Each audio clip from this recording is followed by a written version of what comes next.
our company was built on the pioneering innovation of people who invented products that created industries that we still serve today.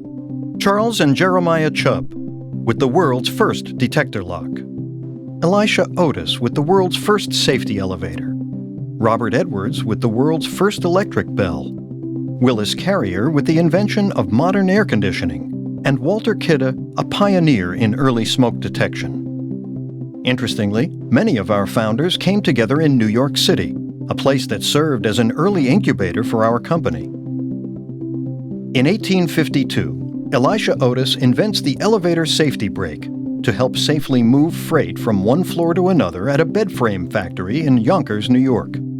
50 years later, in 1902, Willis Carrier invents modern air conditioning for a printing plant just a few miles down the road in Brooklyn, New York, helping solve a customer's problem with expanding paper with heat and humidity in the summer months.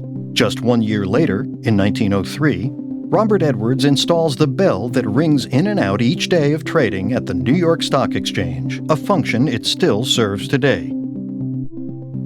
Now let's take a deeper look at two of our founders, Otis and Carrier.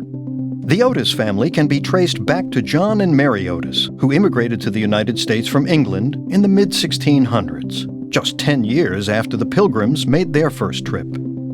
They have 3 generations of doctors and political leaders before we reach Lydia Otis, who was cousins in the same generations of Elisha Otis, born in Vermont in 1811. Now let's take a look at another founder, Willis Carrier.